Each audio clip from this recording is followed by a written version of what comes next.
Once again, you already know what it is, and you already know where you have reached the number one collaborative professional wrestling podcast anywhere in the world. This is Hubbard Wrestling Weekly, and Everything Pro Wrestling presents Clash of the By God podcast. We are really excited to be with you for episode 102. And that's not 102 here and there. It's not like I do my podcast sporadically. I'm more like on the Conrad swag right now. Every week without surcease. You're welcome for that word. Without surcease, we have been with you guys 102 consecutive weeks. Very happy to talk about the Tribal Chief, the OTC. You know what I'm saying? We're going to talk a lot about that. We're going to talk a lot about AEW. We're going to talk about everything across the gamut. You know what I'm saying? I'm really fired up for this episode.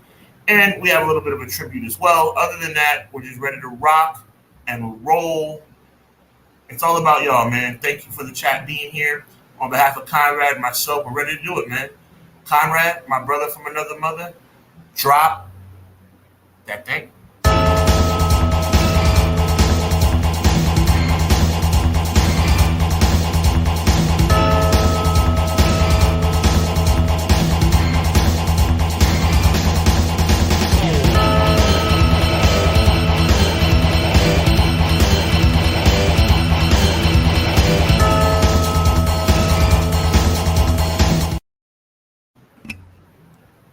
We would be remiss if we didn't start this episode, and we will also dedicate this episode to the Taskmaster, Kevin Sullivan. I was going to call him Booker Man for some of his memorable moments in pro wrestling. Kevin Sullivan is very well known in the southeastern portion of the United States for his pro wrestling, Florida especially. I wanted to open up and just let me and Sean kind of just talk about him, and then we will get into the chat and everything else here. But I wanted to acknowledge Kevin Sullivan first for his contributions to the business. And I think he's a big part of why we got to enjoy that time period of like 1995 to the year 98, 99, depending on what you liked. Well, there's no question that, the Taskmaster, Kevin Sullivan, was very influential in the world of professional wrestling for quite some time, decades. In the ring, outside of the ring, obviously his creative energy is what brought us a lot of the stuff that you just talked about, Conrad, that you just articulated regarding the 90s. But even before that, he was a member of the Varsity Club with Rick Steiner and IRS. There's so many other issues and things that he's been a part of that have been very good. Obviously, the controversial matter with Brian Pillman, but regardless of that, and obviously controversial situation as far as booking, many people say quote unquote booking his own divorce, but I think remembered for far more good than bad.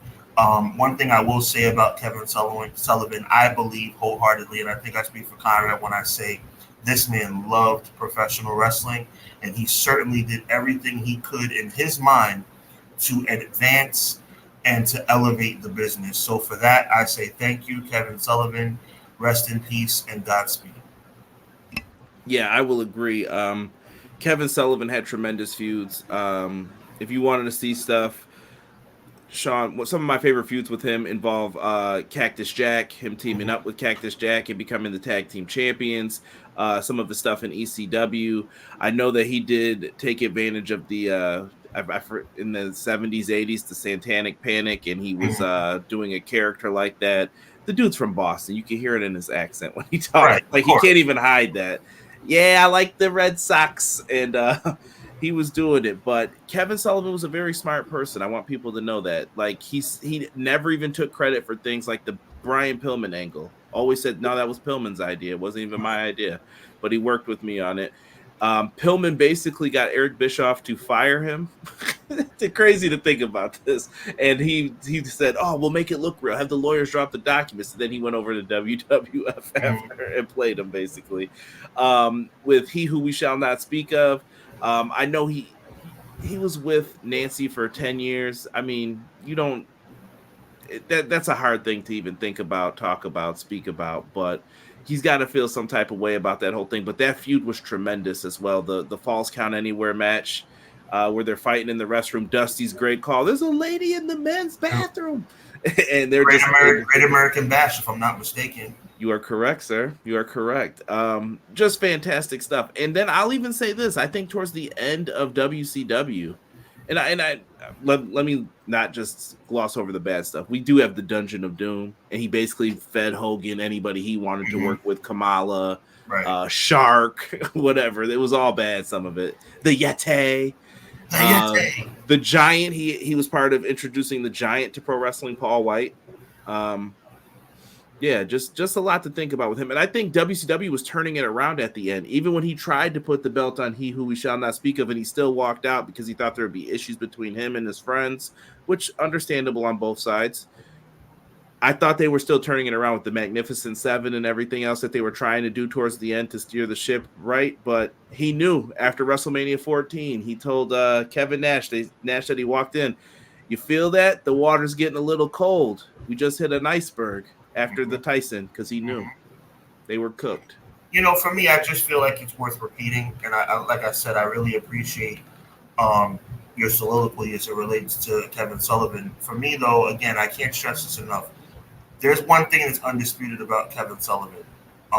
He loved the business.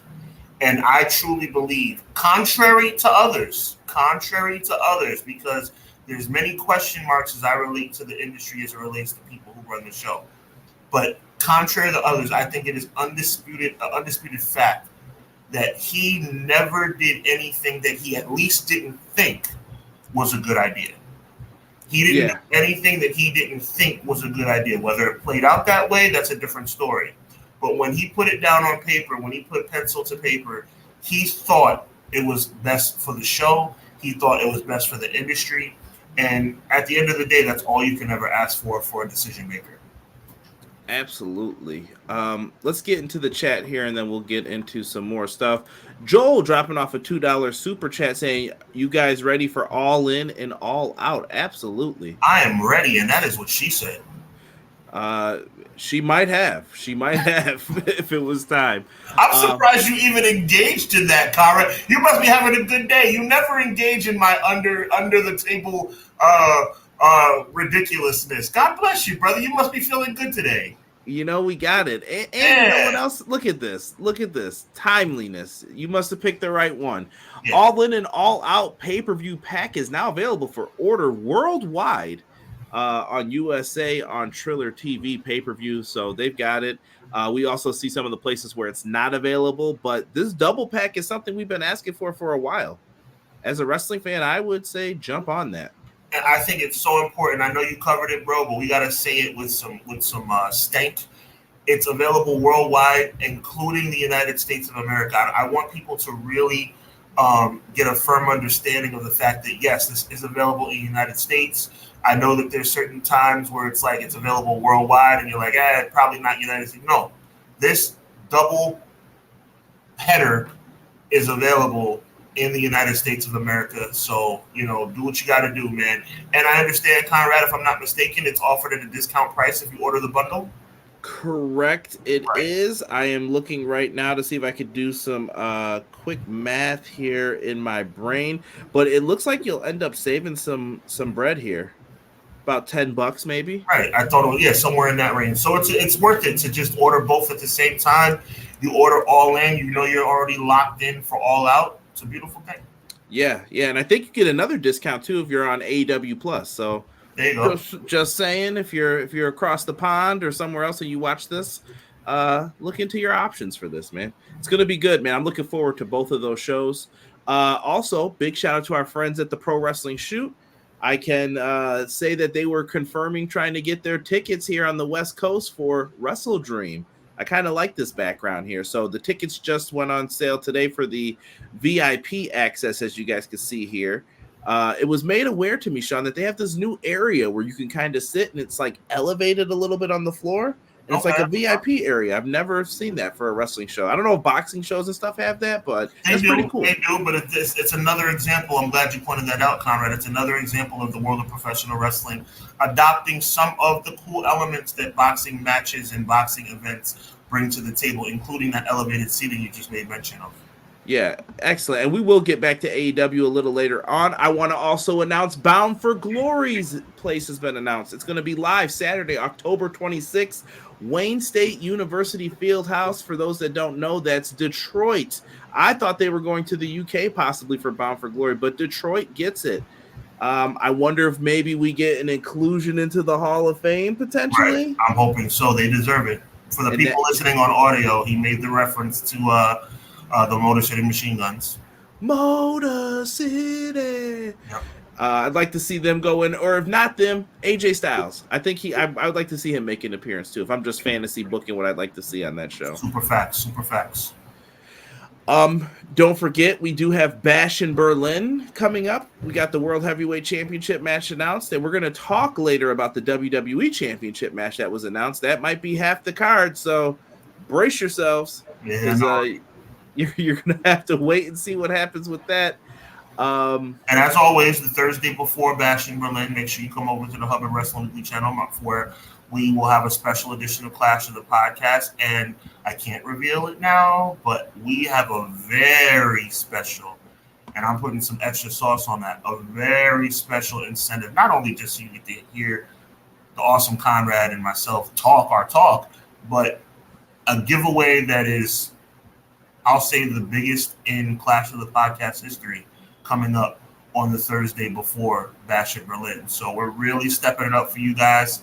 And I'm not, no hyperbole, the biggest giveaway, the most significant giveaway in the history of Clash of the Podcast will happen on the Thursday before Bash in Berlin. My man. Clown says, afternoon, everyone. Hopefully Monday is treating us all well. Appreciate you, Clown. Thank you, sir. Quill says, what up, Conrad? Chat, Sean. Your boy, Sir Quills, is back again to enjoy my two favorite bros for episode 102, the best wrestling podcast today, Clash of the By God podcast. Thank you. Willie! All hail the original tribal chief, Roman Reigns. Let him know. Happy Monday, guys. Hope everyone had a great weekend. From Ray Thompson. Thank you, Ray. Same to you and your family, Ray. Ray says, gotta say, Raw was good last week. Had me looking forward to tonight's show. Raw was, you know what? Raw was my show of the week last week, if you ask me. Raw was pretty good, and you don't hear me talk like that very often.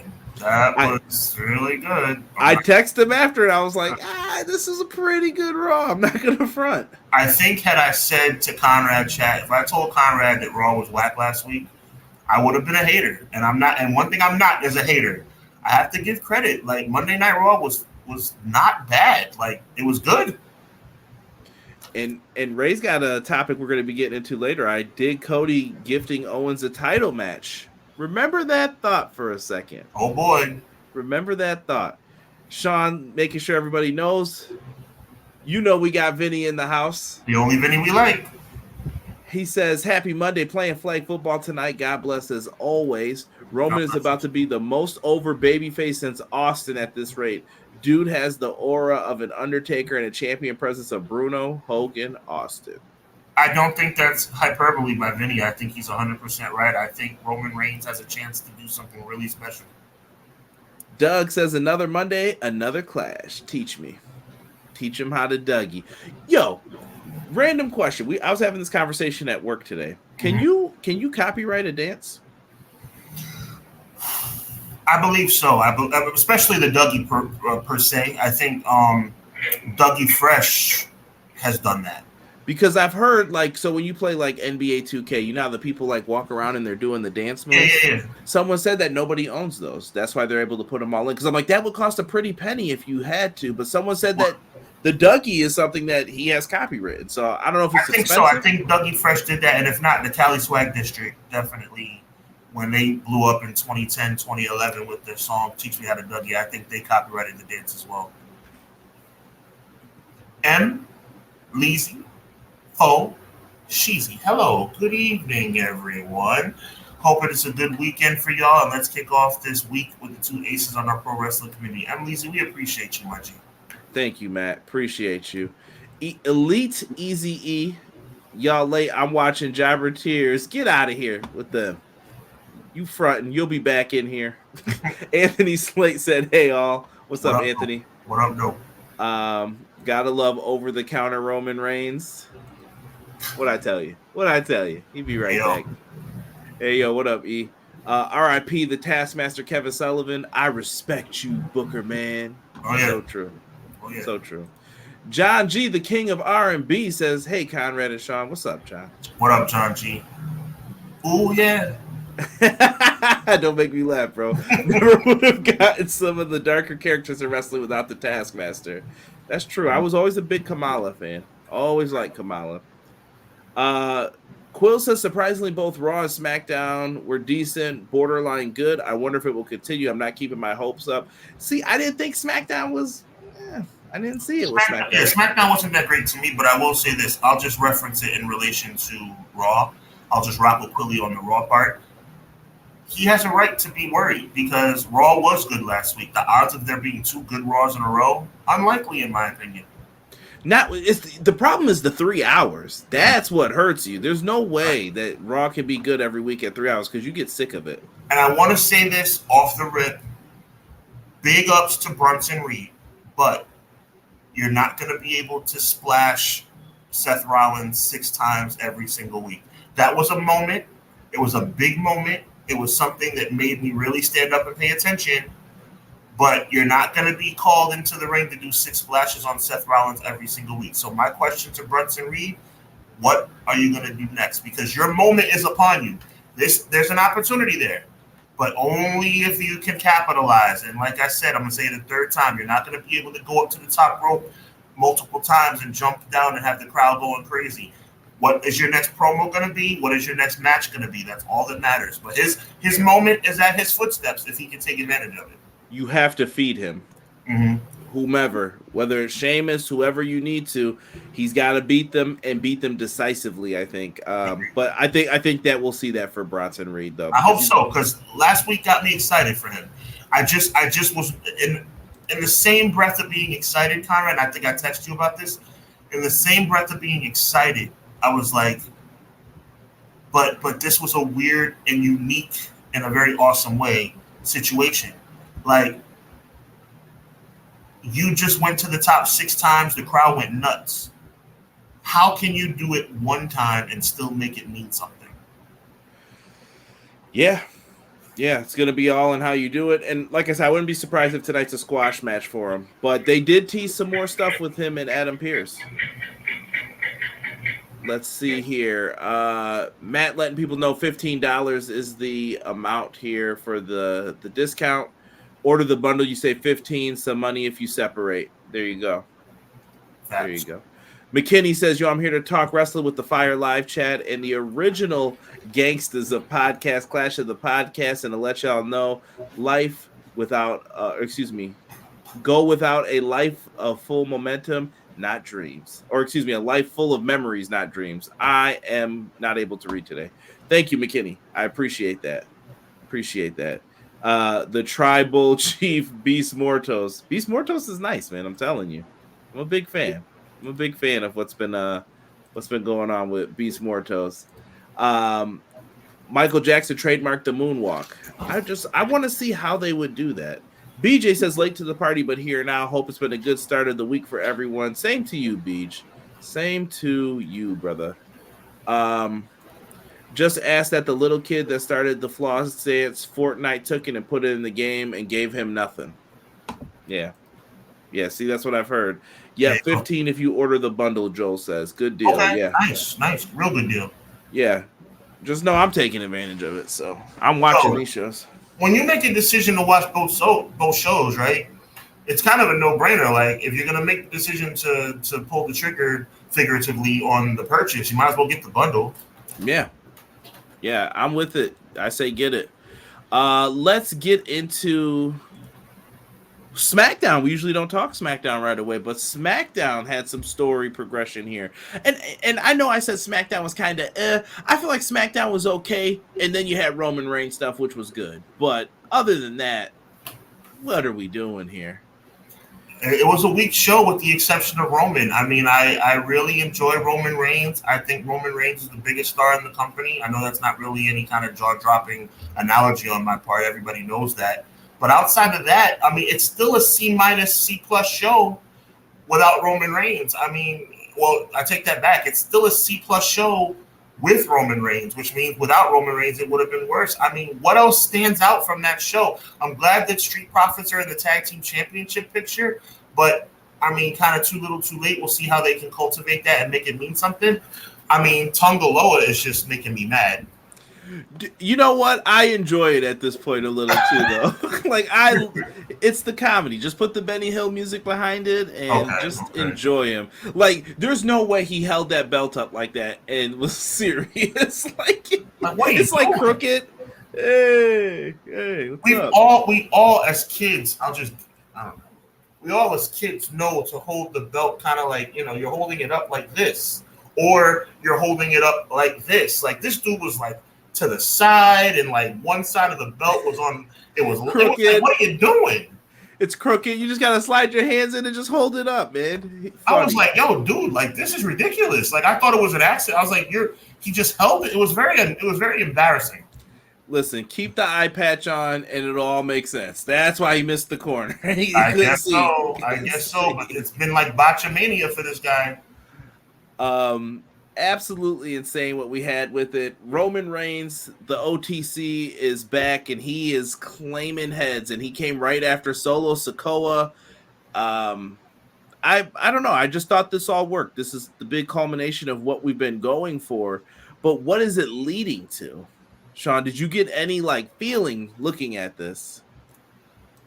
This is the unfortunate part of where we're at in WWE. We know, unequivocally, this is leading to Bloodline versus Bloodline at Survivor Series.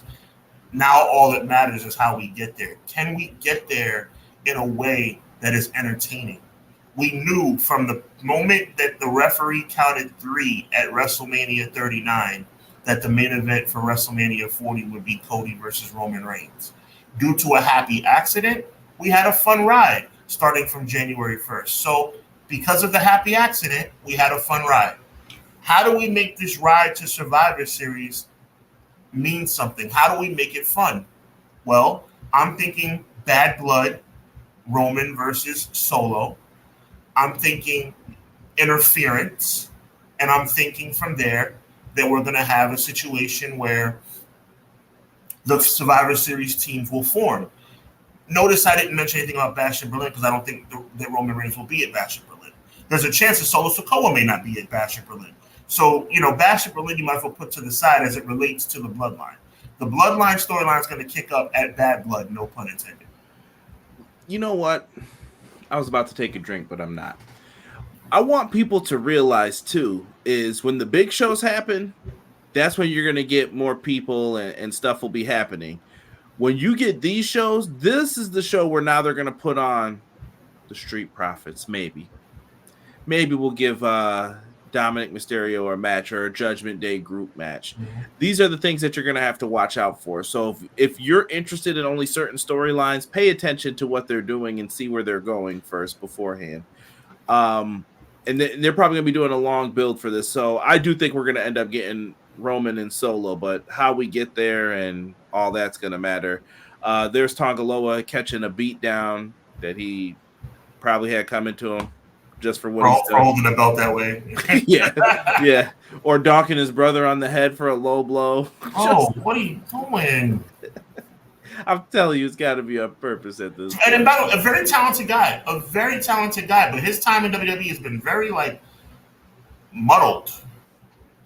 Interesting. I'm going to ask you and I'm going to ask the chat the same question. Who's the bigger babyface right now? Cody Rhodes, Roman Reigns? I'm saying this to you I'm asking you this question with all due respect. Well, I know your answer, but I want you to elaborate on it, though. Roman Reigns, without question, Roman Reigns has been more popular, in my opinion, in his absence than Cody Rhodes, much less than after his return. Roman Reigns has done something, Conrad Cushman, that I did not think was possible.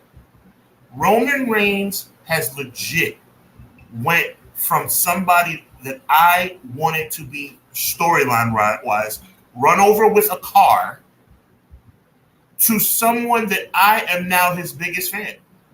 And I feel like that is that way across the board.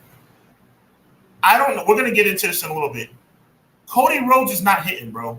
I don't care what anybody says.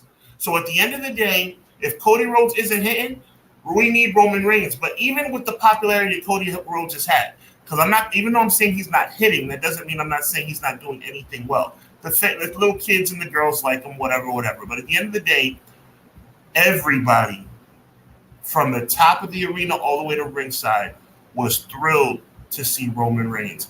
Roman Reigns has become, in my opinion, the most popular wrestler in the world. Wow. And I thought I'd say that.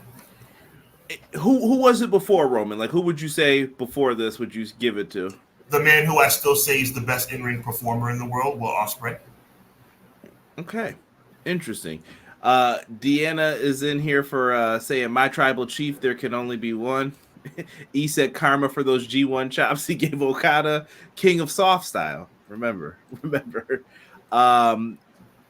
Quill said, our black superstars were featured right for the change. The Street Profits got the W. Jay Cargill got the W and stood tall with Bianca Belair. And a returning Naomi and Carmelo Hayes got his lick back. It was refreshing to see that, Quilly. I agree with you. Yeah. Thanks for listening. Still not prominent. I think this is the reason why Conrad's making that face. Don't let me misquote you, Conrad. Still not in prominent roles. But yes, they had a moment where they came out on top on the show, but they still were not in prominent roles. Is that why you gave that face, Conrad? 100%. 100%. So good. I'm glad you're listening, but are you really listening? Right. Deanna said, get that belt off Cody. He's boring. If he's not chasing the title, I said what I said. Crybabies. Woo! Deanna has on many occasions disagreed with me. Deanna on many occasions has disagreed with you, Conrad. Deanna on many occasions has both said that we're crazy over the past 102 weeks. You know that she means what she just said. And I consider her to be a very impartial person. Cody is not hitting, bro.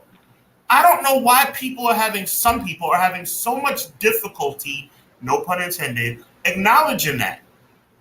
He's not hitting, bro. I don't care how many kids he pulls out of the crowd and gives a kiss to and signs autographs. Roman Reigns don't need all that, bro. Roman Reigns is him. He's selling them shirts still, though. I don't know how he's pulling it, but he's doing his thing, Cody. He's got to be feeling the pressure, though. I don't know what else to call it. This feels like, and I don't want to say this as disrespectfully, but this feels like Ultimate Warrior with the championship, as we were discussing with Rick Rude. And yeah, Warrior's the champ, but we know what the main event of SummerSlam. We know what the main event is, brother. Like, yeah, it feels like that. It's giving off Macho Man vibes again. To where, no, you're the man. You're the man. Like, you knew who closed the show, and I did the wrong music, I know, but you know who closed the show. It's Big Dog. It's the Tribal Chief. It's the OTC. Roman Reigns. April 1st, 1990, Toronto Skydome, WrestleMania 6. Putting aside how I feel about him personally, when the Ultimate Warrior won the World Wrestling Federation Championship, everybody was watching Hogan riding away on the cart.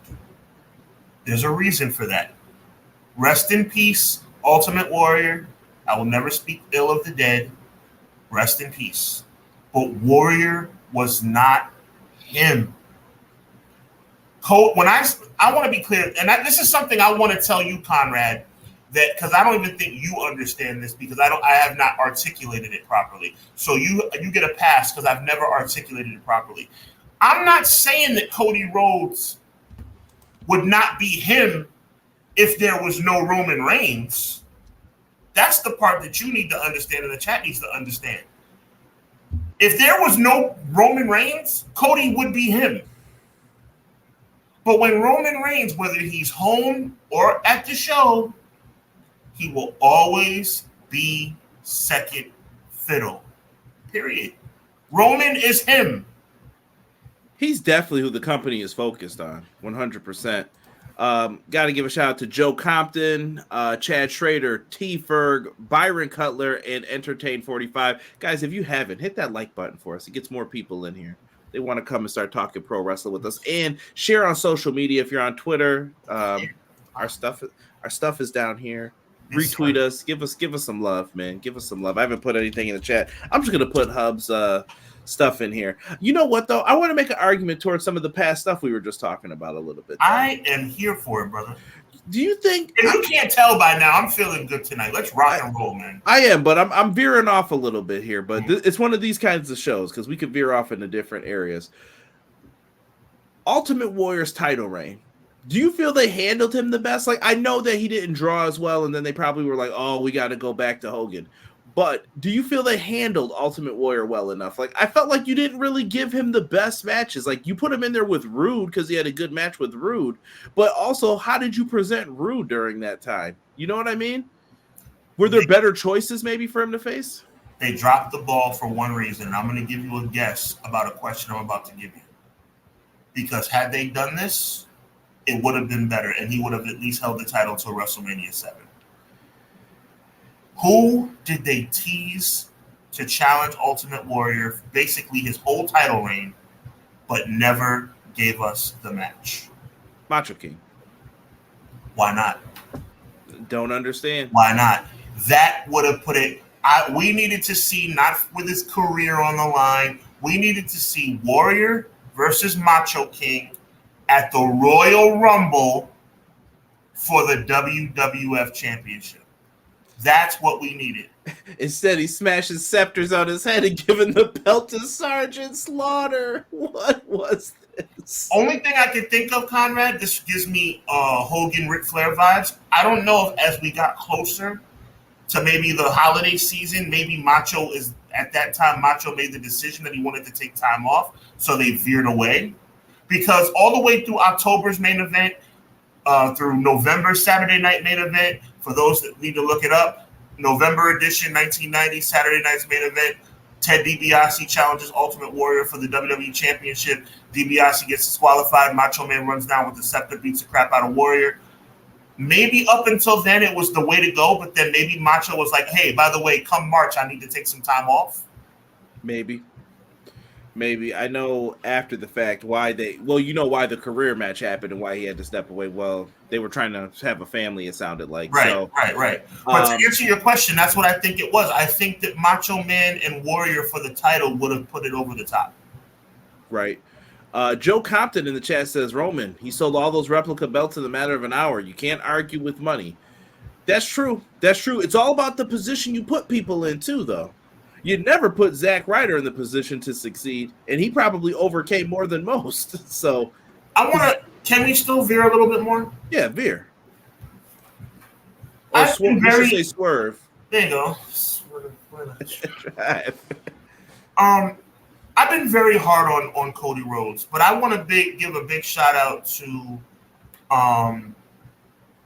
the chat. Several people in the chat who have said it's all about the booking, and I agree. You brought up something about the Ultimate Warrior, and go ahead, bro.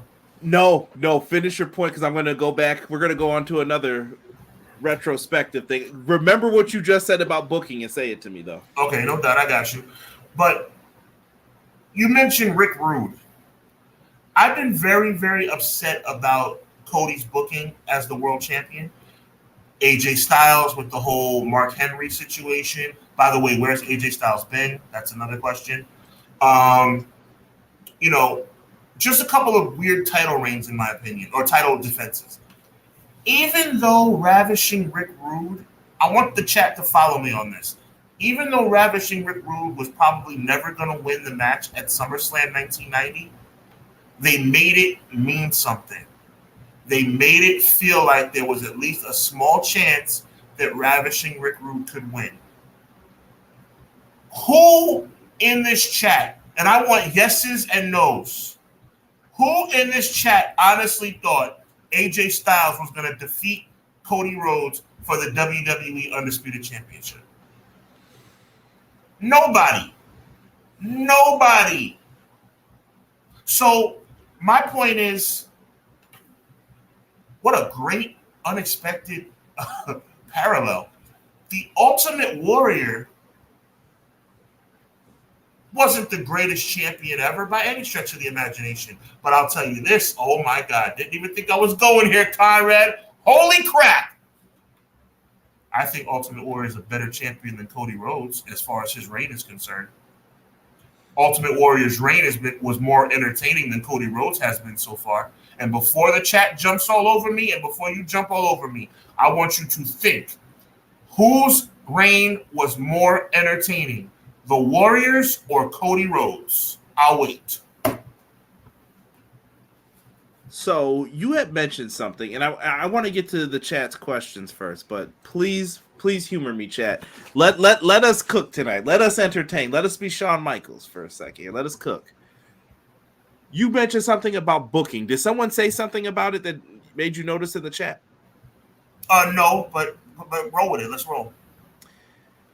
I listened to my good friends Mike and JD over on the Voices of Wrestling, and they had a good thing, and they were talking about booking. Sean, do you feel we overrate booking in pro wrestling today? And before you answer that, I want to give you an example. Come back even further than what we were just talking about. Let's go back to 1989 for a second. Follow me. You tell me the big storylines going into the big four kind of for 1989. What was it all centered around? I mean, are we still talking about 1990 or 1989? 89. Okay. Going into the Royal Rumble of 1989, the storyline was tension between Hogan and Savage. Going into WrestleMania 5 was tension between Hogan and Savage. Going into SummerSlam of 89, it was still tension between Hogan and Savage, and also Warrior and Ravishing Rick Rude. Also, you had, but who else was in that main event for SummerSlam? Well, the main event was Beefcake and Hogan versus Macho and Zeus. We won't get into Survivor Series because you can get into a lot of different things with that. Okay. Right? Multiple man matches. I want you then to tell me, do you remember what was happening in WCW? And I can help you. And I'm stealing this example right from JD because I love this example he gave. Well, if in 1989, if I'm not mistaken, I believe it was on the cusp of Sting becoming, like it was almost there. Sting and Muta were for the television title was the program. Okay. Just work with me here on this. Let's go. That you had Lex Luger getting built back up because he was kind of in that like, oh, he's down now. We're gonna work with you more, Luger, and maybe we'll put you with Wyndham. We'll figure something out. Right. You had Ric Flair, Ricky the Dragon Steamboat. I'm so ashamed of myself, Conrad. No. But that happened later on. Oh, right. Okay. That happened later on. You get a trilogy of matches between them. Okay. Who came out of retirement that year? Terry Funk. Who was Sting feuding with for the television title that made his debut with Gary Hart? Terry Funk? No. No, the Great Muta. Yes, they were in the same stable, though. That's why yes, Great Muta. Yes. What show sounds better booked to you? What show sounds better booked? WCW. I think if you watch week-to-week television, and this is what JD's point was, he said, I went back and rewatched all this stuff. He was like, WCW's the better booked product. But which company made more money? Zeus? Y'all were paying for Zeus? As fans, think about what I'm saying here. People so when you tell me, Conrad, you're a freaking genius. When you tell me, but WWE sells more tickets, but WWE has more buy rates, that doesn't mean it's the better show. For the fans, from the fan perspective. Right. I just want you to think about that. Right. Now, if you work for WWE, you're like, yeah.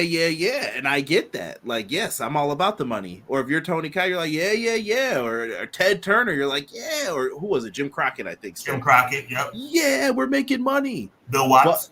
But it takes a long time to get this momentum. It takes a while for momentum to build up like that. Great job out of you, Conrad. Just keep that. I was just a student listening to them. Voices of Wrestling gets the full credit. Nice. Shout out to them. Love to them. If someone clips this, tag them in it, make sure that they get their credit for it. Clown, much love to you, brother. I see that you're in there. I see people acknowledging the tribal chief. And I'm going to go back to your question, T-Ferg. I actually started. SmackDown is babyface land until they shake up that roster. No one's title run is going to be good because there's no real heels. Whose fault is that? You did a draft. Whose fault is that?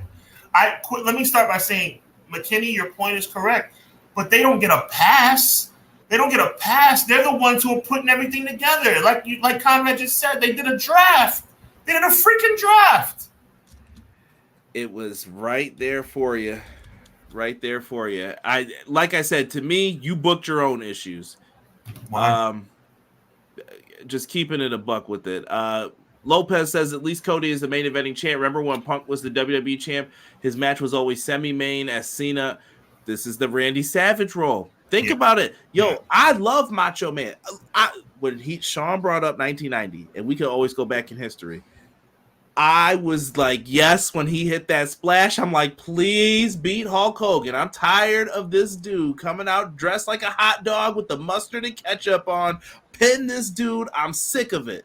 And Warrior won. I was sitting there probably in my underwear like, yeah, shaking the ropes, being stupid on the couch. That was at least a run where you felt like they believed in him and it felt like passing of the torch. Randy Savage never felt like that. He needed Hogan's help to win the belt. He needed Hogan's help to keep the belt. He needed Hogan to team with him so he couldn't defend the belt. And Hogan was always out there. It's annoying. And they did the same thing to CM Punk. Why are you making me laugh at my favorite wrestler, Macho Man Randy Savage? I'm just telling you that it's not him. Randy Savage was excellent. Dude, give me Randy Savage, Bret Hart, Randy Savage, Honky Tonk Man. He delivered. The issue was you were so focused on Hogan, you couldn't make him less than. And that's what they did with Cena. No matter what Punk did, he could have sold 1 million shirts. Joe Compton, hear me out, because you had brought up money. He could have sold the most shirts, the most action figures. You could have put him on every video game cover, which they didn't want to do that for him either. And then what did he get for it? Nothing, because your mind was made up at who's the guy. And I respect sometimes like, no, we're going with this guy. That's who I said the guy is. That's what we're doing. I can get that if you promise someone that. But at the same token, you got to feel the stream out. Like we just changed on the dime. We started talking about old wrestling here for a second to make comparisons to today's product. Yeah, absolutely. Yeah, so I hear you. Warrior was hard to book. His attitude was a lot of the issues. Absolutely. That's true. Absolutely. He was going crazy. XG Dub, what's good? What up? Veer, he's coming to Raw. Chill. XG Dub said no. Quill says heck no. Yeah, man. Deanna said no. Nope. But I want Orton to take it off of him. I don't know if they go with Orton. That's where me and Sean, we tried to do some fantasy booking and it gets weird. Yeah, it does. It's tough. I'm not saying it would be a bad move, but it's like, I don't know. Let me see here. Warrior had better booked opponents, Matt says. Yeah, that's how I feel. SmackDown is also limited on star power. SmackDown needs some people from Raw. Absolutely. And guess what? It's not going to get better next draft. You know why? Netflix is the priority. They are about to bamboozle Peacock out of that library. Think I'm playing. It's already set up internationally. I think you're 100% right. Matter of fact, I think they would be silly if Netflix didn't try and get that library. And by the way, the only reason I would keep Peacock is if they keep the library, because I have Peacock just for that reason. Yeah. I mean, I enjoy my SVU. If you guys want to know other shows that people watch and stuff, I do enjoy that. And the more you talk, the more you're right, because I'm probably gonna have to keep Peacock to see some Thursday night football games. Amazon. No, Amazon's got the rights to that, but they do have the specials now, like where it's like, oh, this game's only on Peacock. What? Okay. What is this? Like the Christmas game or something? Right. BJ says, I'm going to disagree with you on that. Warrior was terrible compared to Cody. The booking was bad either way, but the matches are much better with Cody. Absolutely. I disagree. I hear what you're saying, BJ, and believe me, let me go on the record. Like, holla, let me go on the record. I am not an Ultimate Warrior fan. Rest in peace. Warrior versus Ravishing Rick. Warrior versus Mr. Perfect, Warrior versus Hogan, Warrior versus Macho Man Randy Savage, Warrior versus Slaughter. Bro, like, and I agree, it's because there were better opponents. What I'm trying to say is, like, that's WWE's fault too. Like Conrad was saying, they don't get a pass because, they don't have any heels. Whose fault is that? Like I said, they made Sergeant Slaughter a heel, and then they built him up, and then I don't know back then as a kid, like, did anybody really want to see Sergeant Slaughter? Like, I know he became the champ, but I was like, did anybody ask for this? I'm gonna be honest with you. I didn't hate it. I mean, as an adult looking back, Slaughter did the darn thing as it relates to making that. And by the way, another thing, bro. How aren't you supposed to? This is why I'm going to give Gomez a little bit of credit. Talking about 30 years ago now, like we're talking about us being 6 to 8 year old kids. Aren't you supposed to take advantage of what's going on in the world at the time? You could. It's different now. Now I'm like, you got to definitely test beforehand. But back then, that's a play. Now, here's the thing, bro. I'm going to answer your question, and I'm actually a little disappointed in you this evening for not thinking this way, unless maybe you're just, serving me up a nice, easy volley to slam away. Sergeant Slaughter was Mr. America outside of Hogan. Yeah, he's Mr. G.I. Joe to me. So, him turning on the country, that's brilliant. It's brilliant. Now, look, would you have rather had somebody amazing like Mr. Perfect be like the guy? But Mr. Perfect had no allegiance to like America or any other country. Like, he was just Mr. Perfect. Right? You had to have Sergeant Slaughter turn on his country. Was Sergeant Slaughter a technical wizard? No. Was Sergeant Slaughter super charismatic? No. But you know what Sergeant Slaughter was? A freaking military soldier that was American and came to the ring with an American flag, and all of a sudden, he's with Iraq. That's freaking poetry in motion. What up, Tokyo the Don? I see you. I'm just saying, why doesn't, like... Well, let me say this. There's a reason they couldn't sell out WrestleMania 7 where they originally wanted to.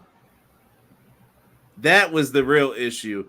That's my issue with Slaughter. I'm like, that match just, I don't know if people bought into it enough to where they're like, yeah, Hogan and but that might have been the beginning of Hogan fatigue too, where it was like, maybe this is too much.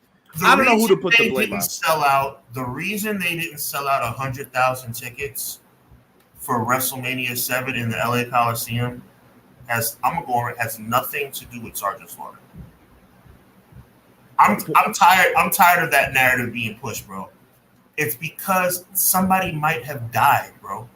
That's why. What is the thing about LA Coliseum that's different? LA Coliseum is an open stadium. LA Knight. Where the heck did that come from? Sergeant Slaughter was the most believable character. Think about this, bro. Think about this. This is so much fun for me. You can tell I light up like a Christmas tree when we talk about stuff like this. Slaughter, I believe Slaughter worked for Iraq, bro. I believe General Adnan worked for Iraq. I believe the Iron Sheik worked for Iraq. Sergeant Slaughter, I'm going to paint a picture for you, my brother. I'm going to paint a picture for you with your $1,000 Gucci shades on. All right? Gucci glasses on. Open arena. Wartime. Iraqi sympathizer. You better bring that event indoors, bruh. You better. I'm not buying it. Oh, I don't believe that. I don't believe that it was because of the. You know how they said that there was a threat. That's what I'm saying. I don't believe that there was a threat. Oh, Conrad. You know why? I want you to go back and look at the ticket sales beforehand, because the tickets wasn't going as well as they wanted it to go. But you can't tell me that the Iraqi situation wasn't on people's minds. Oh, don't you dare tell me that wasn't a thing. The Super Bowl. See, now you're gonna get me going into real sports now. Can I go there? I'm gonna go there. Go ahead. Super Bowl. The Super Bowl was a big issue that year, bro. It was a big issue. The Super Bowl in Tampa, Florida. My Giants versus your Buffalo Bills. How cool is that? My Giants versus your Buffalo Bills. There was a security issue, bro. So you're telling me 2 months later there wasn't going to be the same type of situation? I find it tough to believe. Oh, come on, Conrad. Am I saying that he didn't get death threats? No, but I think they're overplaying why they had to move for, oh my goodness, we can't possibly do this show. All right, cool.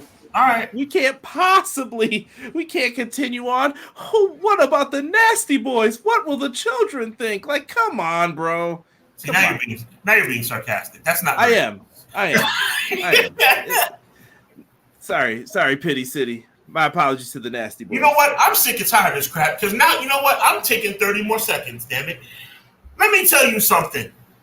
WrestleMania 7 was a good freaking show.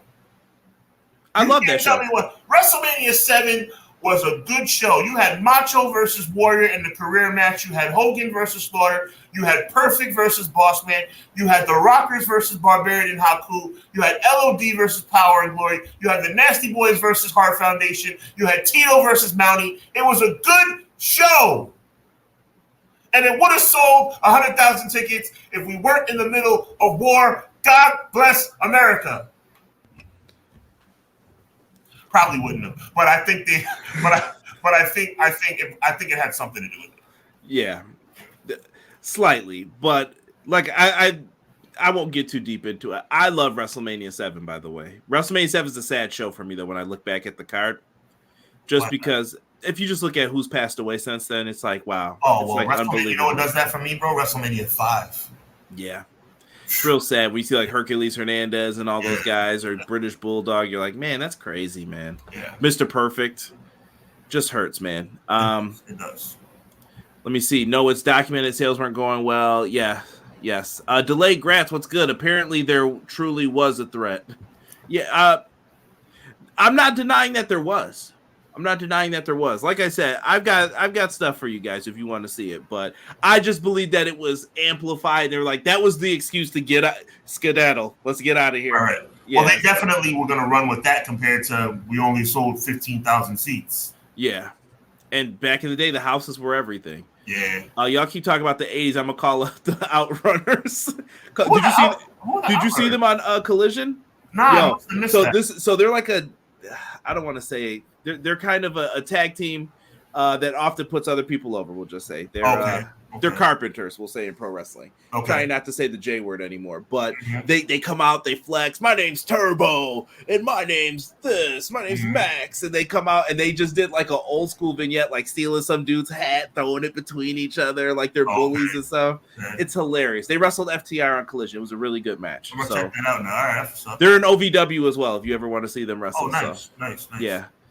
And Everrise, yeah, Matt Martell, you know they were 80s fans. The 2.0 in AEW. Now I feel like in a lot of ways I was born 10 years too late, bro. I was born 10 years too late. I wish I grew up in the 70s where I could have been an adult for the 80s. Really? Because imagine. That's Sean's words, not mine. Look, am I thankful I'm 38 instead of 48? Yes. But my point I'm trying to make is, imagine being a young adult when Macho Man Randy Savage was the World Wrestling Federation champion. Them 80s sound wild, dog. I don't know if I wanted to be around. I remember as a kid some of that stuff that was going on. I'm like, you're talking about being outside. I'm talking about wrestling. I'm talking about being at a party. What are y'all doing? Touche. Going skiing? Techno Team 2000.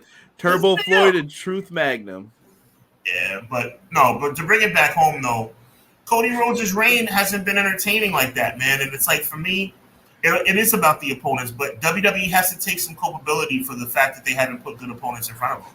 I think a big thing, too, is people have to realize the difference. And I talk about this all the time when we refer back to I know we're doing like a 6-pack reunion on Narcolepsy Boys channel soon here. I believe on the 22nd. Sir, 22nd.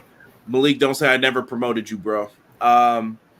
when you talk about stuff like that, I do think it's important to see the eras that we come from, because I get offended a little bit when people say like, "Oh, this is so much better than the Attitude Era," and I'm like, I know that you can make fun of the hand and everything, but I'm like,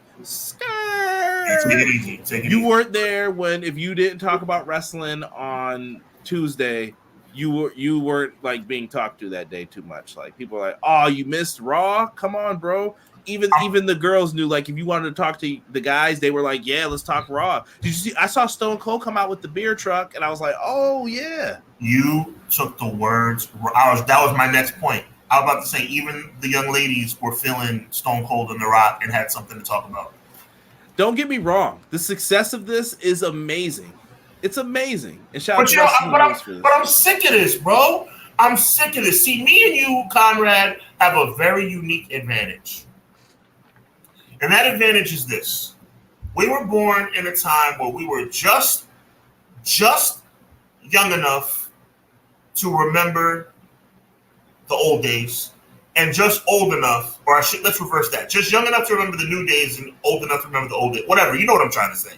And at the end of the day, right, if Hogan, Savage, and Elizabeth were in 2024, chat, another question, yes or no? Indulge your boy Sean for a second.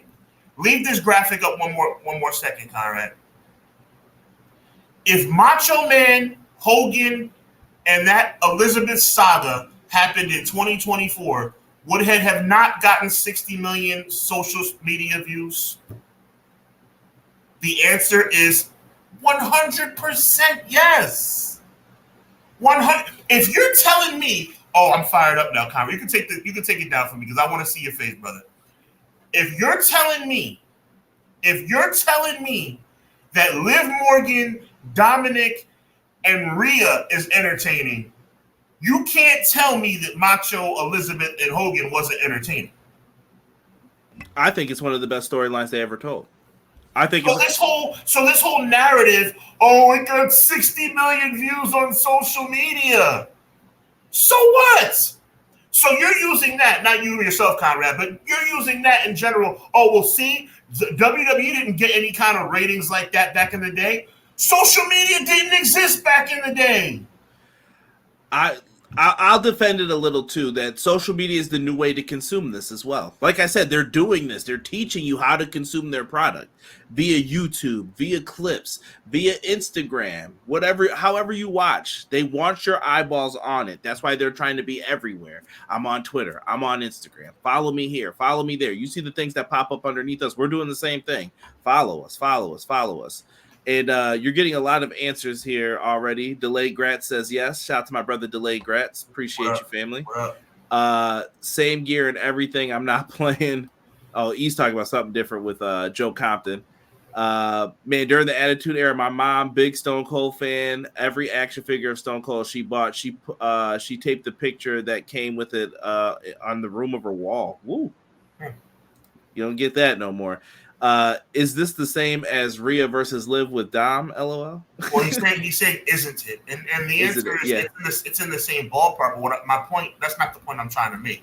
What I'm trying to say is if Liv, Rhea, and Dom is entertaining, which I'm admitting that it is, Conrad, I've been on the record and said Liv, Dom, and Rhea has been pretty good. Yeah, you said it for weeks. I was the one who was more like, you better ease up a little. But if Liv, Dom, and Rhea is entertaining, what does that make Macho, Liz, and Randy? Classic, because it's the blueprint.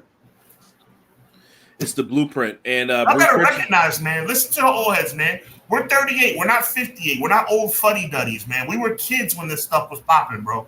And 80s and 90s wrestling, bruh, like how dare you say with such vigor that whatever era was better than the Attitude Era? Are you kidding me? Are you kidding? People say it with their chest out. Yeah, this is better than the Attitude Era. Are you dumb?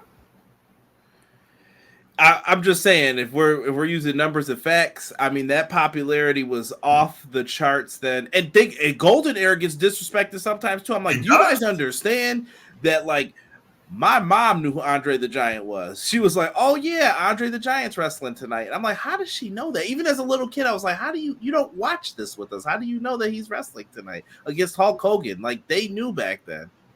Just because, and now I'm gonna sound like a real grandpa, Conrad. Just because you can sit up here and YouTube your favorite clips, while I had to sit up here and wait to watch it on the news, don't sit up here and doodle all over it, because that's another thing you need to realize. Hulk Hogan was on the cover of Sports Illustrated, bro. Yeah.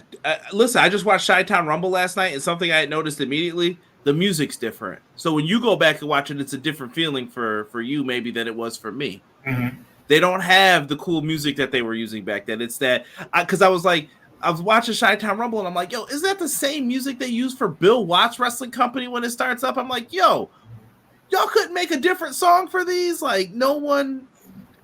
Well, those little idiosyncrasies, you like that, right? Those little idiosyncrasies are the reason why WWE won. WWE was always ahead of the game when it came to music. The only other company that was really popping with music was WCCW. Yeah, and then ECW did it the best way. Yeah.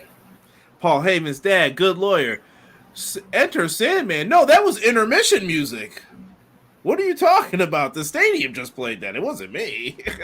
Heyman is the best ever if you ever needed it. I want to go back to T. Ferg's question. I didn't forget you, T. Ferg. What up, fellas? How many Bloodline members are coming to WWE? I don't know how many more are going to get added here, Sean. And he says, is this storyline going to go on for another decade? I've seen people say that this is the never-ending story for WWE.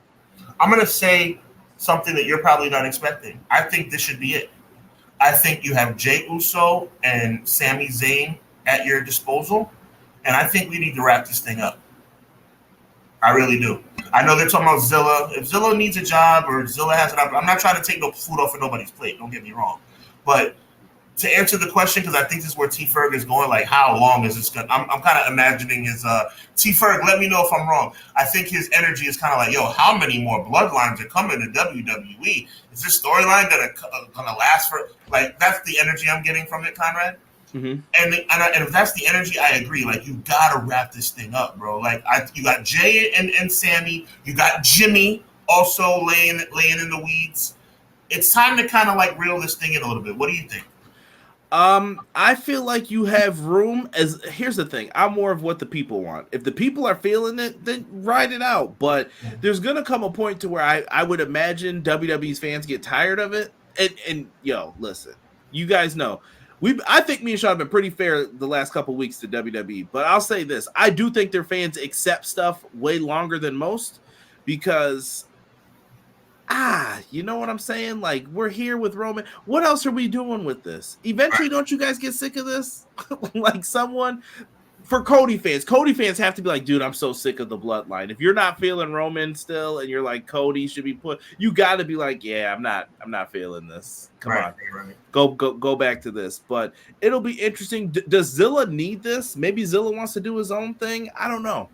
If it's hot, he'll probably want to be a part of it. If the NWO's hot, I'm want to be in it. But if it's not, I have a very challenging question for you, Conrad. And it's a question that's going to challenge your booking skills as well as challenge your ability to impress me. Okay. No one has been more critical of Cody Rhodes' championship reign than yours truly. How would you get Sean Hubbard to begin enjoying Cody Rhodes' championship reign? What would you do? For me, I think that I would have to find a way to put them back together. And I'm talking about the bloodline to where Cody and them begin to trust each other again. Even if it's in small things, big time tag matches on B pay-per-views, I think you should do the Mega Powers kind of reunion with Roman and Cody. There's some bite left to that. And how I would tease it is Roman looks at the title, he wants it, but Roman keeps getting sidetracked. His side mission right now is going to be this bloodline civil war, and then eventually, if you smell what the Rock is cooking. So maybe you have the Rock come back in. And I don't know who the Rock could team with. You got to find someone who's a big, nasty heel to go right along with him. Maybe it's Solo. Maybe it's Jacob Fatu. But Rock and Jacob Fatu against them at like the Chamber, maybe. I don't know. You'd have to. I'd have to really get into it. But there's stuff there. I like what you gave me right there. I'm a secondary follow-up question.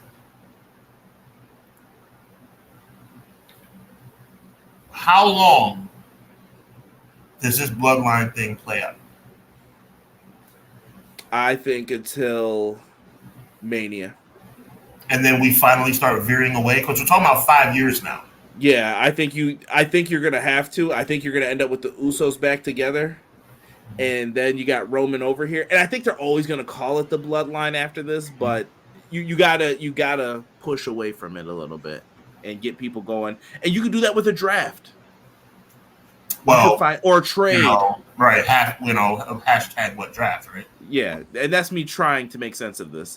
I want to go to the comment section here real quick. Good question, T-Fer. Good question. Yes. McKinney says, go back and check the ratings for NBC on Saturday Night Main Event. I believe the numbers are equivalent to today's number. Do you remember the number offhand? 33 million. Jeez Louise, he's good, right? 33 million people watched that show where there were two of them, dude. Yep. Shut up. Never heard of twins, you idiot. Look at the $100 bills coming out of his pocket. Shut up. I was listening to another podcast talking about, remember when Hogan got teleported into the Dungeon of Doom?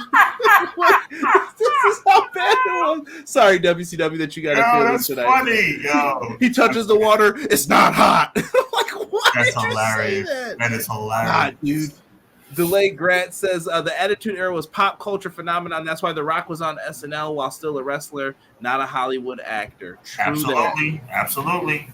True that. He's asking, did OVW fill up that arena yet? Better call up Tony and try to get Yuka Sakazaki or someone to fill that bad boy up. I don't know. Last I saw, the ticket sales weren't doing too well. I hope they fill it up, though. I'm cheering for him.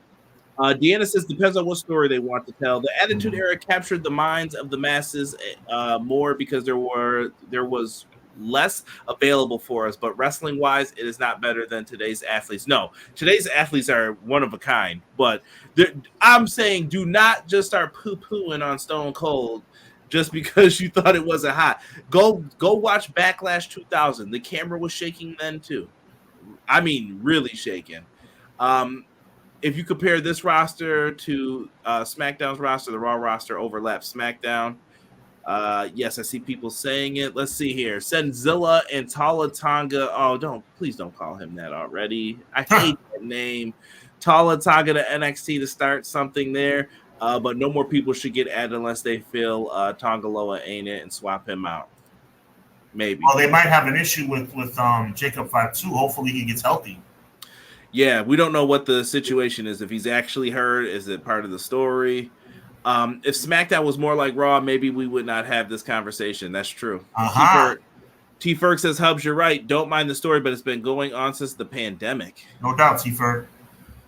Joe Compton, just when people get tired of the bloodline, WWE finds a way to add some spark and reignite it and keep it going. I do agree with Joe Compton, too. They do find a way to kick out every time. Cody and Orton is the feud I'm waiting for when it comes to Cody's reign. Okay. I don't know if I'm that hyped for it, though. I know a lot of people are leaning into it, Ray. But you have to. But see, to me, it's like Roman Reigns 1,316 days. Like, how long is Cody Rhodes' reign gonna last? I think a year at best. I'm not gonna lie. Right. I don't see it. Guy Will Gamble said Europe was good. Conrad and Shauna chat. I'm fresh off a torn Achilles in basketball. Oh, no. Get well, Guy Will Gamble. But I'm doing the Cena training. I don't know how he did it. He's Superman. But I hope you're getting well and I hope you get that Superman speedy recovery. Yeah, get well soon, man. Get well soon. Real talk. Cena starting to train to be back by the Rumble. Let's go. It's not hot, he says. He paid for plastic surgery. Today's athletes are one of a kind. Shout out to RVD. Yes. Last I checked, our WrestleTix OVW sold 856 tickets with over 3,500 tickets left to sell. Gotta promote. Call up TK. Maybe he can help you. Work with someone. Call up WWE. 100. I think Cody Rhodes loses at next year's Backlash, Byron Cutler says. Nothing good ever happens at Backlash unless it's the year 2000, Byron. But I like what you're thinking. Bring back the hooks. Let's look at Kevin. Oh, baby. Owens, Cody Rhodes. I was bringing this up I saw a lot of arguing online about this, Sean, about, well, what was the argument? Oh, and forgive me, we're going to do a comparison. I know this might be what you call a whataboutism, even though I think it's a wrestling to wrestling comparison. Okay. Hikaru Shida just lost a match. How is she getting a title shot against Mercedes Moné? Well, Mercedes Moné and her are going to have a match, right? Whatever. There's a promo for it. You guys can go watch it. I'm not going to argue that. But then I hear this made sense. Cody told Nick Aldis that this is what he wanted, and I'm like, wait, so Roman Reigns wouldn't be the contender, logically speaking? Like, come on, let's be serious. Exactly. The guy who was champ for 4 years. No, I'm giving my friend Kevin the title shot. That's great and all, pal. And I like that they were like, I still don't like Roman Reigns, as they should. That's fine. But at the same token, Kevin Owens also acknowledges that he didn't deserve it. But isn't that the same thing? Like, can't we just enjoy these things? Can't we? And that's why I made the comparison. It wasn't yay AEW, boo WWE. It's, dude, relax, people. Agreed. All right? Relax. One match is happening on a weekly TV show. This other one's happening on a B pay-per-view. Calm your horses. I don't know how you felt about this, Sean, though, going into this. Is KO the right guy? Like, I feel like this is a little misdirection for this Orton thing that we all know is coming. Look at me. That's the next shirt. I'm telling you guys, look at me. There is nothing, and I'm talking about Jey Uso, the whole nine. There is nothing that would make my heart sing more than seeing Kevin Owens turn heel and win that championship. Oh, I know. Is it going to happen? Probably not. The only one of those things is going to happen. That's a heel turn. But I would love if Kevin Owens cheated to beat Cody Rhodes. That would make me so happy. My God. But realistically, I do think a heel turn's coming. With Randall? No. I'm talking about Kevin Owens. I told you that before. No, I don't. See, I think it's perfect for Randy. Okay. Randy Orton has a reason to be mad. Randy Orton's going to Berlin already for a championship. I got screwed to get that match. Which this is gonna also be why you don't like him. Because you were given a title shot. Okay. Yeah. But how come I had your back every time too? Why didn't you offer me the title shot? The jealousy's right there instantly. You didn't offer me a title shot. You made me go all the way to Raw. Okay, you're not okay. Only because this is WWE logic, not my logic. No, I'm saying you're a week too late. You can't have Randy go to Raw and challenge for the World Heavyweight Championship before Cody makes his announcement. The way your storyline would have worked, which I like, but the way your storyline would have worked would have been if Cody told Kevin he was the guy before Randy went to go challenge Gunther. I think it still works though, because he's gonna view it as, wow, you gave that to Kevin, so when I get back, you didn't offer it to me. Okay. You didn't say anything to me. Okay. And I think he'll feel slighted. And I taught you everything you know. And you the whole legacy storyline writes itself. I'm just saying, do you think it's gonna happen soon? Yeah. I think by Bad Blood we'll know for sure that it's going down. I would hope, but crazier things have happened. Where was that sounds like a good idea. So, where was the complaining about Randy Orton, a SmackDown wrestler, getting a world championship at a guy he technically lost, even if the shoulder was up? I don't know. They tried to explain it, so I'm done arguing about this brand split. I'm done arguing about the AEW rankings. I'm done with all of it. Get rid of it if it ain't working. Just stop. To me, WWE, every show is a super show from now on. No, there is no brand split, in my opinion. Yeah. And like I said, we'll be here all day harping on it and trying to figure it out. But it looks like they kind of used reverse brain power on Kevin Owens. Like I said, he didn't want to take the title shot. They told him, well, I was going to go to Roman Reigns. And then he kind of looked like, well, if it's to make sure Roman doesn't get it, I'm in. Because just because you just turned babyface doesn't mean you didn't do all the stuff that you did for the past 4.5 years. So okay, cool. I like it. We'll see. I hope that Kevin and Cody can put on a great match and this helps Cody's reign. But I feel like there's only Kevin, Orton. After that, maybe you do like what you said earlier, bro. It's what you said earlier. If you smell I'm just saying, do you even have time to give Andrade or Carmelo Hayes a match in between? Are they strong enough to go up against Cody? They're not Probably strong not. enough at this point, unfortunately. No disrespect, but they're not. Interesting. Let's go here. Hold on here. Cody's a Nightmare Family. I also like when Cena gifted Bryan a title match at SummerSlam. See, yeah. I don't know. Worked. That I like what you're saying, Ray, but that only worked because Money in the Bank was in their back pocket. Yeah, and Cena was right there, and it just made you feel like, oh, he gave him something.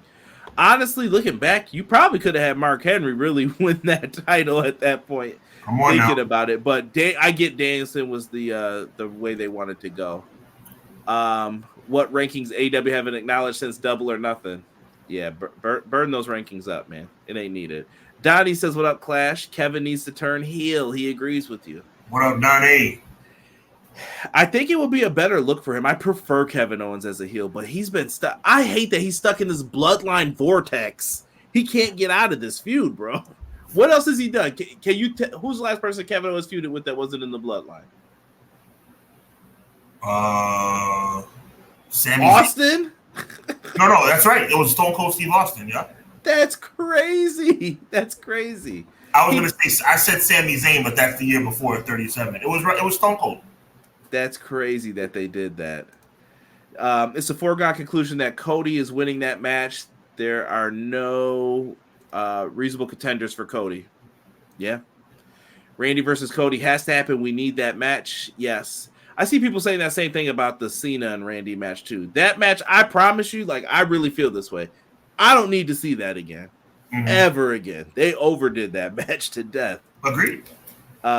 Cody already beat Carmelo Hayes anyway. Good point, Quills. Factuals. Cody is winning that match. Yes. Okay. That was him repeating what he has said. Kevin Owens feuded with, I forgot, Logan Paul, and they had that mini feud with Theory and Waller. Yes. There you go. Matt Lopez. Good memory right there, brother. Good memory. Owens looking like Razor Ramon with all these Royal Rumble title losses. Ooh. Sad day. Ooh. Yeah. Sad day, Chico. Shout out to Razor. I just watched like a little. Someone put up like half of his thing on like TikTok or Twitter, and I ended up watching a big piece of it, showing him as like the diamond stud and how they created Razor, and I was like, man, that's so cool, man. Another idea that WWE stole. What, the Scarface? Well, Diamond Stud was essentially Razor Ramon. Oh yeah, bro. What have I told you? WWE are the best people to take an idea that's not theirs and then make you think it was theirs. Exactly. They are great at that. Razor in 1996 when he went to WCW was just emulating Razor Ramon. We're gonna sue. Well, when Scott Hall was Diamond Stud, he had the toothpick, he had the little hair, he had the swagger, and he talked that way. But now you're telling me that WCW stole from you? Give me a break. Hey yo, are you kidding me? Only difference was that Diamond Dallas Page was introducing him. Let's see here. Byron Cutler says, if I was booking WWE, we'd have a 2017 to 2024 roster with 300 people. That's a lot of bread, Byron. That's the other thing. We're about to get into that in a second, too. I prefer KO as a heel. Love what he did to Cena. Greatest NXT debut ever. I wanted to cry when he beat Sami Zayn the way he did. Sami Zayn's the best. Like, I felt pity for him that night. Sympathetic figure. Yes. More on him momentarily as well once we run down Raw. But let's talk free agent talk, Sean. I feel like we're cooking tonight. This might be one of the better. We are cooking. Speaking of cooking, let's talk about Fuego cooking. We have Pentagon and Rey Fenix. This is free agent talk. I put it as AEW, but this is going to be some free agent talk for everybody. Pentagon, Rey Fenix, Sean, they are rumored to be signing with WWE.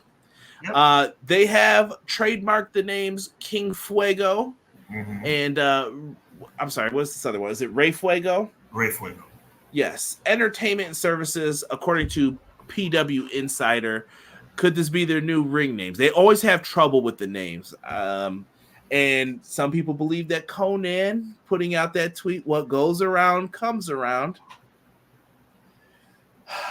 might have sent the people who he used to be an agent for to WWE. He might even still be their agent. I don't know. This is the most poorly kept secret. I mean, it's very obvious what's going to happen. NXT, LWO. So you think they're going to NXT first? I think they're probably going to go to NXT first, but whenever they end up on the main roster, it's going to be, oh, Rey Mysterio, I want to introduce my friends, Mirasa. I mean, Conan and Ray are pretty tight. My point is, why do we have to be boxed into these stereotypes, bro? Every Latino wrestler doesn't have to join the LWO or Legado de Fantasma. I agree with that. I really want the Lucha Bros to not do that at all and kind of stand up. I would like that too, but do you believe WWE is going to do the right thing and let them do their thing? No. I don't know. I don't know what they're going to do. I think if they play this smartly, you're going to sell a lot of those Pentagon masks. If you play it smartly. You can't just have the tag division floating around out here and then they disappear for 6 weeks and then all of a sudden it's like, okay, you guys are going to face Pretty Deadly. Like, what does that mean? That means yes, nothing. The Pretty Deadly, the musical. He brings up two people I didn't put down here. Ricochet, I think we know when to expect him. If you get that special bundle we were talking about, I think we'll see him on one of those shows. There you go. As far as Prince Puma, Motor City Machine Guns also sound like they might be WWE bound. Motor City Machine Guns only got one chance to get this right, I feel, as well. They're not going to get. They'll be NXT, and at this stage in their career, them being they don't need to be in NXT though. And I heard the Lucha Bros are refusing. Lucha Bros are. I heard that's part of the deal. They're like, no, I'm not going there. Okay, that's fine. So I'm glad that that's not going to be the case. But I'm telling you, they're going to be in Legado de Fantasma or the LWO. Also, you're not going to see the same Lucha Bros you've been seeing, folks. They're about to tell them to slow down. Pick 6 moves you like to do, and we'll show you the rest. Find the camera. That's it. That's it. I yelled about this, and I know I saw Jay Cargill telling people to get off of her, we'll say eggplant, about saying stuff about her, but I've been asking this question for a while. I was like, I'm glad Jade's on SmackDown. Where's she been? What's she learning? Physics in NXT? Put her on TV. She looks like $1 million. Like, the best thing for her is repetitions. I don't get it. Right? That's how the song goes, by the way. I made it up. Yo, I'm not gonna lie. That's one of the better songs in the company. I'm not gonna lie. Isn't it so weird that Ray was against the LWO and now he's here like repping it? Probably for real talk though. I say this because I think they're better than that. And I don't think that Latino wrestlers should be categorized automatically to be in the LWO or Legado de Fantasma. I'm saying they deserve better, is my point.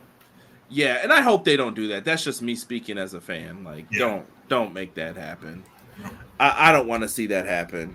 Matt Lopez brings up October 1st, NXT goes to the CW is going to be crazy debut for NXT if certain contracts are up before then. Could be. E says bring in Russo for Faction Wars and make Karrion Kross faction into the new DOA. No comment on that. Hubs, they're going to go Street Rats. By the way, that new name for Judgment Day, if that is true what they're going to do. I didn't hear this one. Oh, yeah. Someone said that one of the top names they're batting around was Street Trash for the thing. And I was like, why would anyone call themselves that as a faction? Well, I hope that's just a stupid rumor. I hope so too.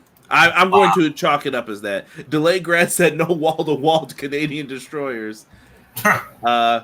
I read the Lucha Bros were negotiating to go to the main roster instead of NXT. Thank you, McKinney. And they're established enough like AJ Styles to come right in and get busy. You have to.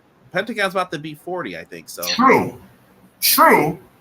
But hit it up, Vito. Hit it out, Vito. Listen, real talk. All jokes aside, my prediction is that they will join the LWO, and that is a shame.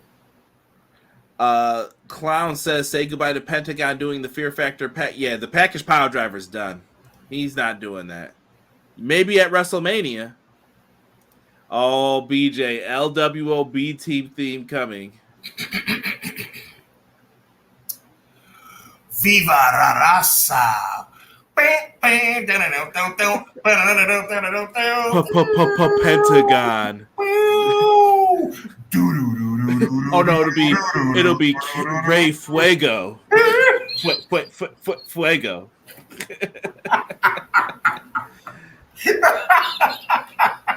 That's great. More Fuego. LWO. Oh my goodness. We're having fun tonight, man. The Lucha Bros should stay in AEW. Quill says, we all know that WWE is not going to know what to do with them. Facts. We'll see. That's all I can say. Maybe this is the epiphany that they need. Delay Grat says Triple H book segregation. Hey, I don't see the lies. I don't see the lies. Street Rats was someone watching Disney Aladdin. Oh my goodness. I definitely just saw the I just wanted to put that movie up for a second the other day. I did not know there was a warning on it when you click on it on Disney Plus now. Warning people about what was said there. Motor City Machine Guns to WWE. Why? Machine Guns are trying to get the biggest bang for their buck. No pun intended. Like they're trying to get the most amount of money. They've never been to one of the major companies. They've been loyal. This is their moment because they're getting older. Yeah. Every other Penta move is a pile driver. B package or otherwise, made in Japan. Yeah.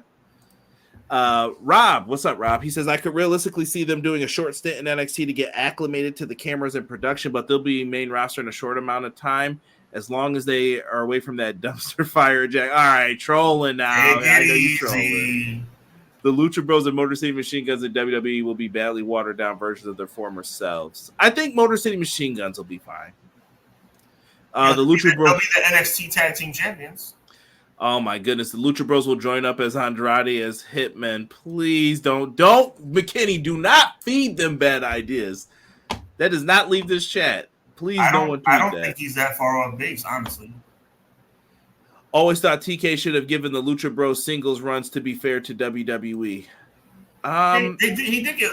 I think one of them got a singles run. One of them was the international champion or something. Listen, here's what I've said about this, and we're gonna get on to other people. Sean, could the Lucha Bros have been treated better? Yeah, singles wise, sure. You could have maybe gave Penta a run at a different title or whatever. And it said Penta's the one who really wants to leave. And I get they did Pentagon Dark, and he probably was like, oh, I usually get the world title. I didn't get the world title here. Mm-hmm. You're also in AEW where the competition is like match quality is really, really good, bro.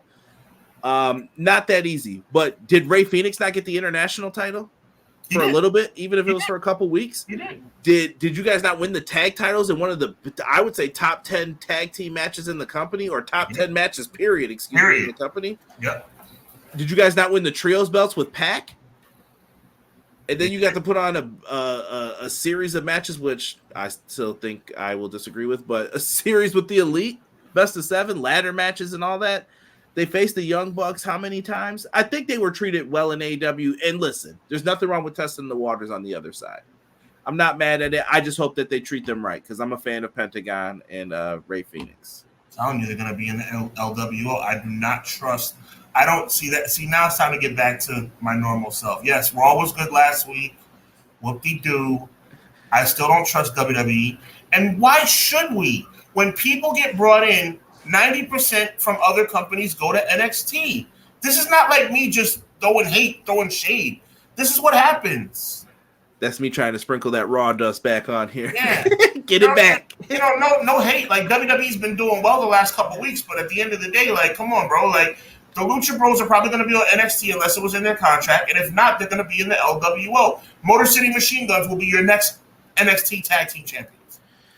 E says Motor City Machine Guns in their 40s. They can still tag with AJ Styles. Is he on TV or at home playing Xbox? I think he's playing Xbox. Haven't seen him. I don't know. He could be home playing Xbox. Yeah, he's kind of been the guy to go and do something abroad. Him and Nakamura, that's what they've been using them for. WWE could definitely break up a tag team. Oh, don't even tell me this either. Breaking up tag teams for no reason. Yeah. Hey, they're doing pretty well. Let's break them up. I don't trust WWE with how they book tag teams. Look at what they did to DIY. Look at what they did to DIY, yeah. But do I have to go there, Conrad? I've been real silent on the Uso talk today. But let's talk about it. Oh, here we go. I was trying. No. Go ahead, get into it. 10 seconds or less, bro. Madison Square Garden, the Friday after Money in the Bank 2023. Uso! Or matter of fact, I even forgot the entrance of the. That was right. No, you got it right. Crowd goes nuts. I'm talking about Roman Reigns nuts. I'm talking about Stone Cold Steve Austin nuts. What happens a month later? They break up. Do. So my point is, like, why are we trusting WWE? Why? When it comes to tag teams, okay, let's be fair. When it comes to tag teams, why do we I'm surprised Judgment Day didn't break up. Yeah. McKinney says, I'm going to say it. When people like the Lucha Bros come in doing what they do in the ring for over 15 years, WWE is like a break on your bump card at their age, and you get paid. Sounds good. I just hope that you don't fall into the trap. Sometimes people fall into the trap, and they're just happy to be there. Money isn't everything, but if you're trying to get paid, WWE is where to go. I'm not going to lie. But if you care about your craft and you care about being a star, I don't think WWE is where to go, because WWE already has established stars. And WWE has proven, this is where I would normally go on a Jey Uso rant, but I'm not going to. If you're not in their plans, they're not going to veer. They're not going to veer.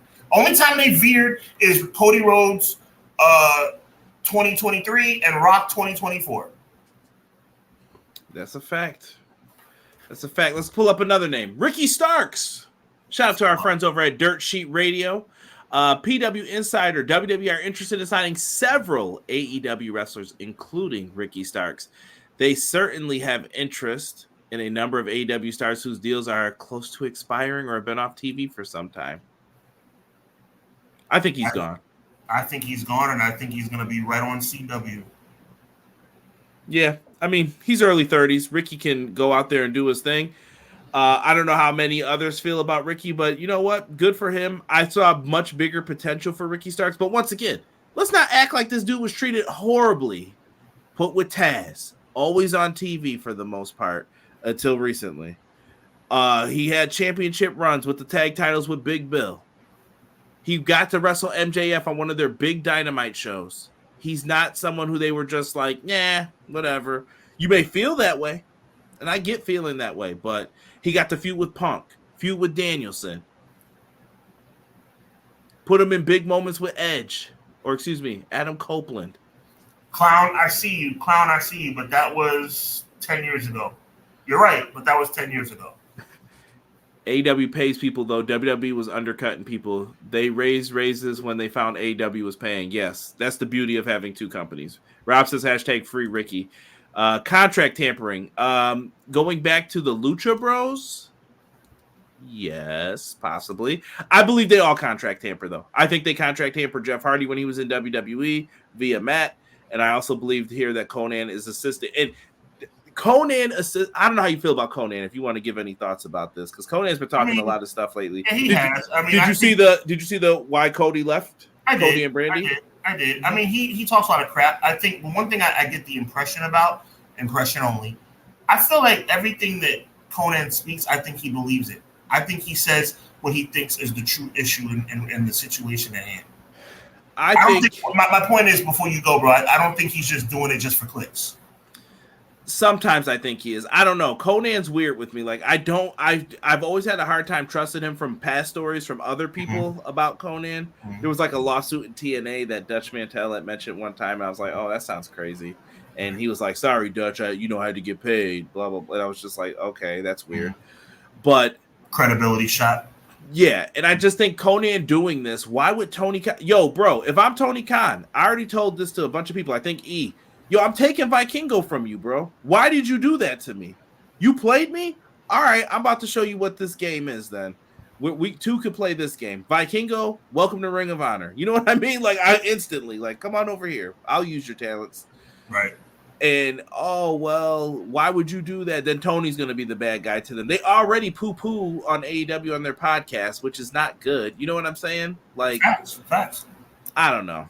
I don't know what this means. And if he's helping in hopes to become NXT AAA, and you know, I kid about this, but I'm even ready to start calling TNA like NXT TNA. Like, if you guys want that label, be my guest. NXT Noah. I know that they're doing their N1 for the last time, NXT has gotten the far better deal as it relates to the talent trade. Let's cut the crap.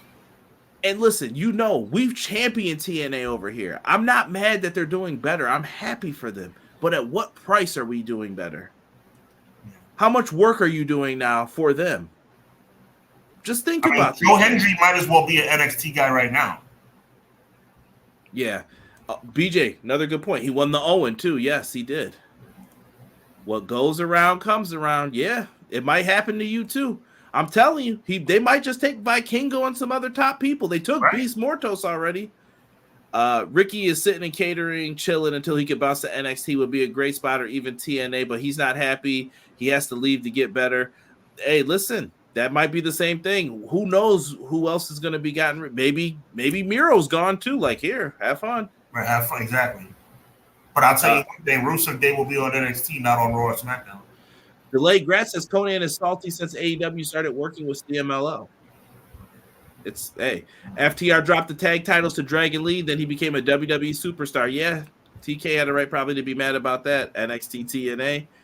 Conan put Ray in the Hall of Fame. Did someone whisper in his ear? Hologram used to be in AAA, right? Yeah, I believe so. Shout out to Hologram, too. I like him. Wardlow I got up here next. I feel like he's a tailor-made WWE guy, Sean. Like, I know everyone can see you with your head down. Oh, sorry. So don't get caught in the waves, y'all. But I thought I was off camera. You know how I feel about Wardlow, brother. Do you think he'd be better off in WWE?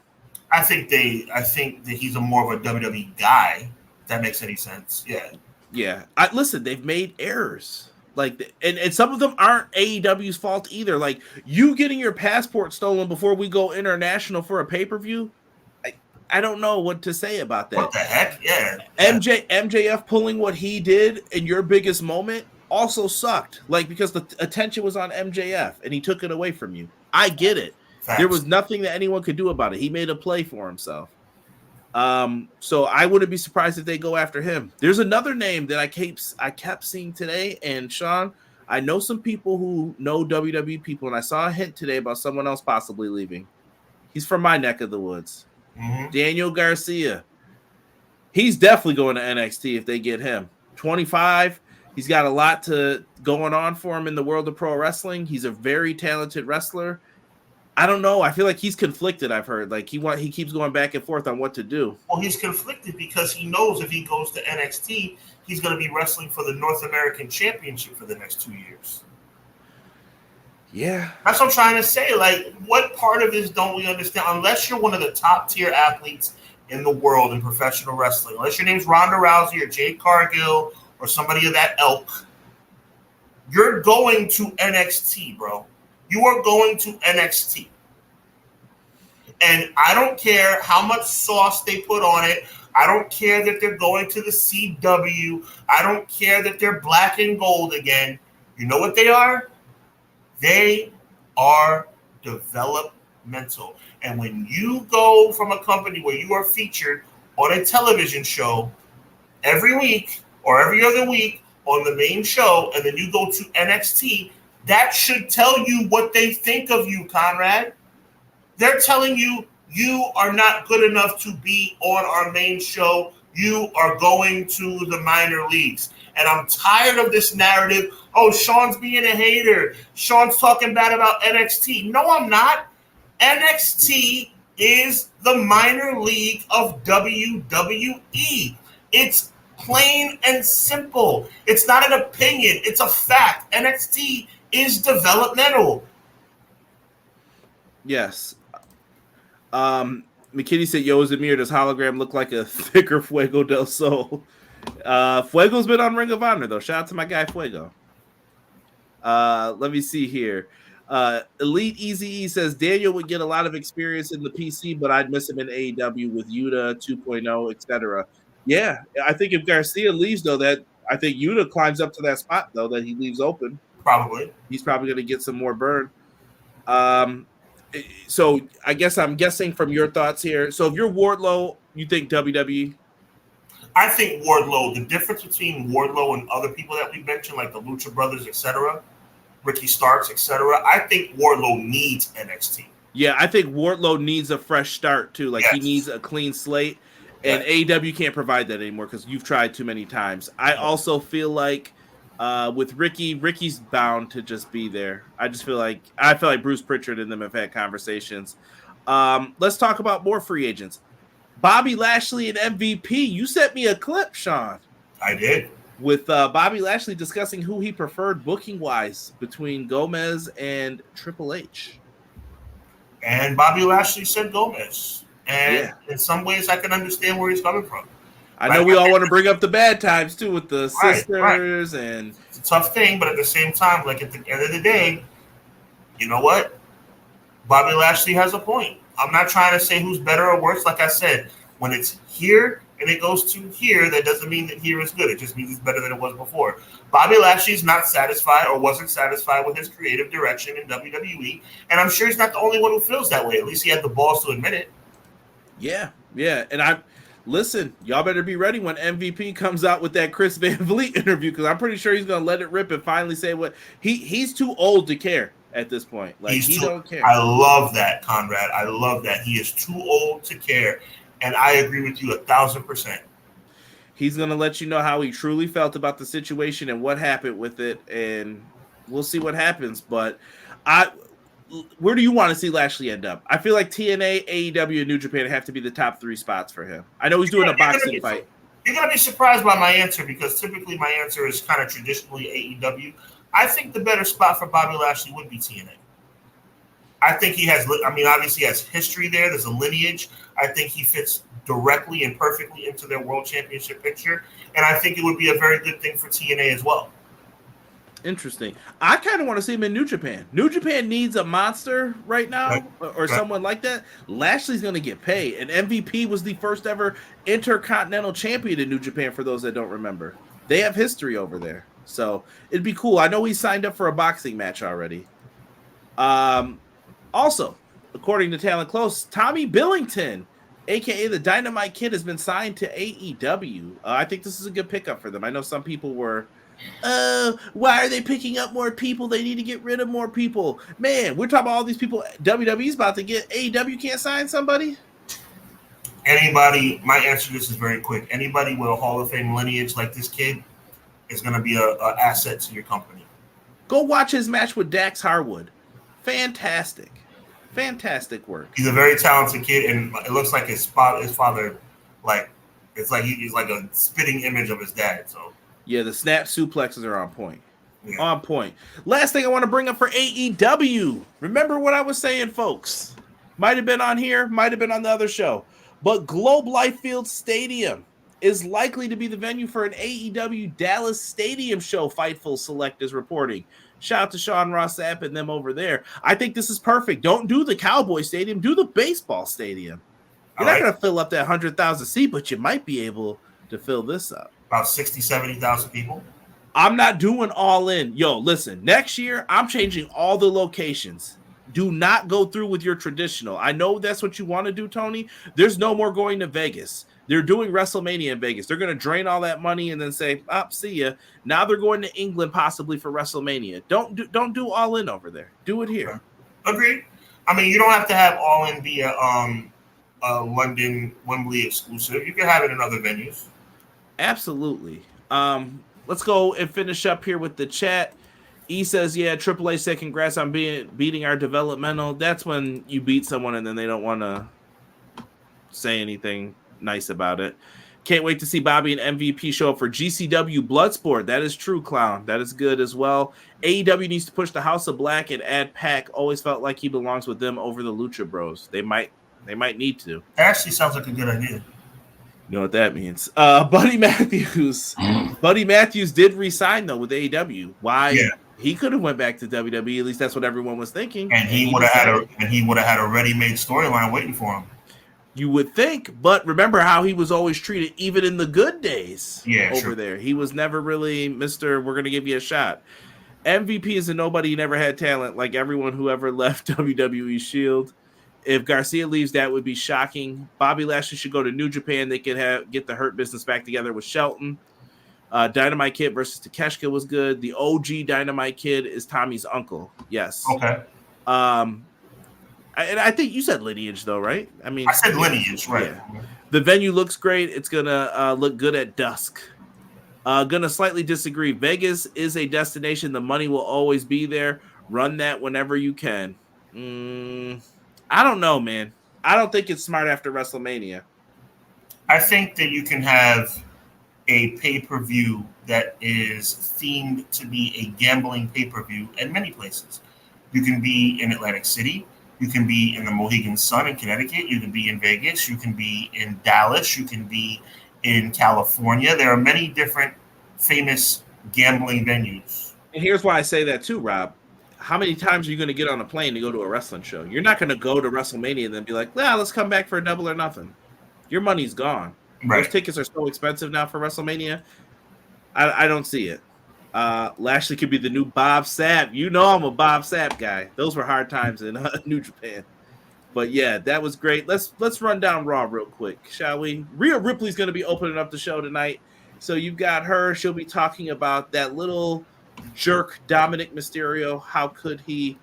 Her friend Damian Priest is going to be locking up with Carlito of the Judgment Day. He is now fully patched in.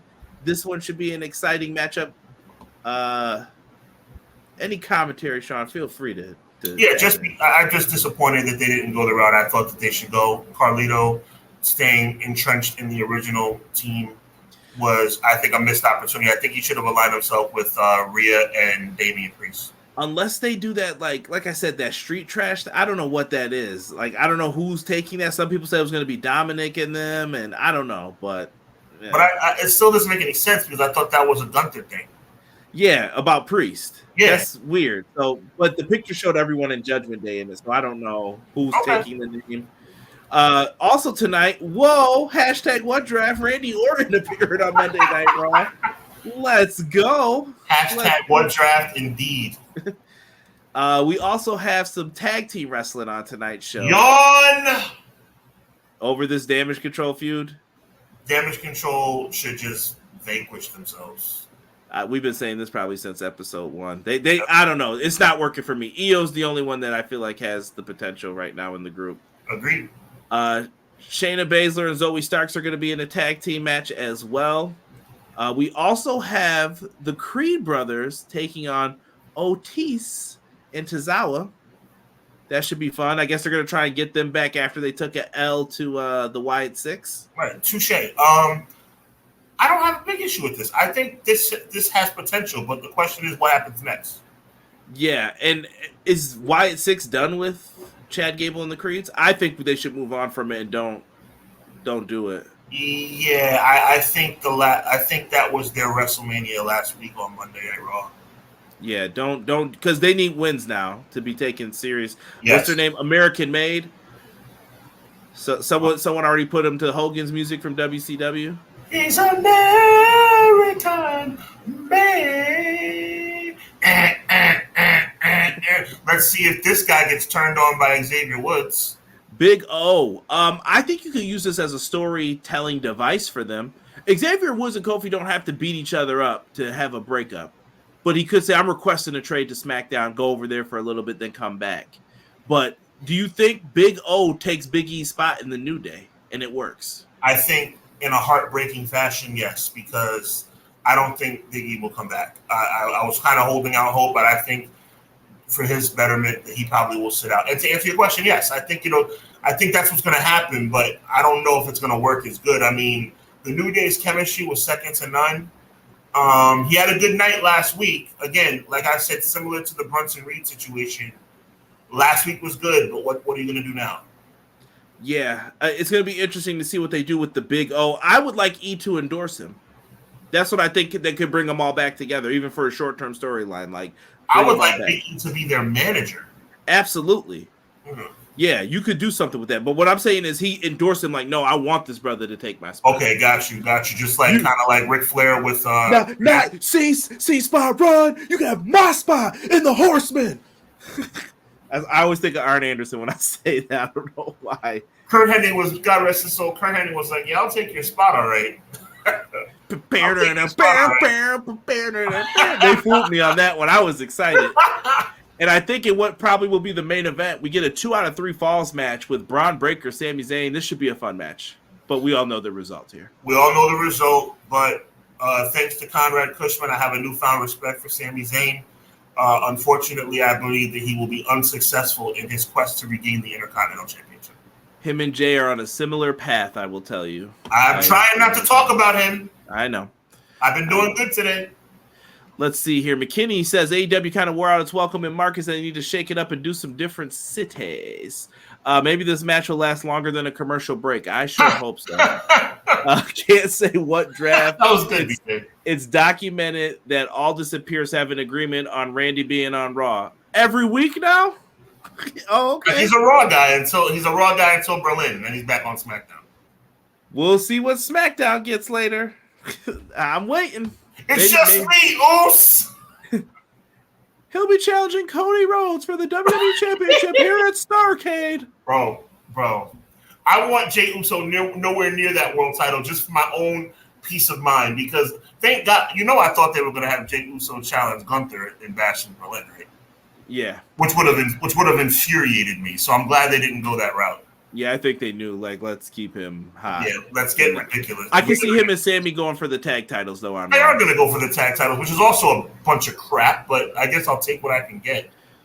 E said Jimmy Hart wrote bangers. I legit thought they were called the American Males. Oh, no, not that. American Males. By the way, what great lyrics on that song. American Males. Oh yeah,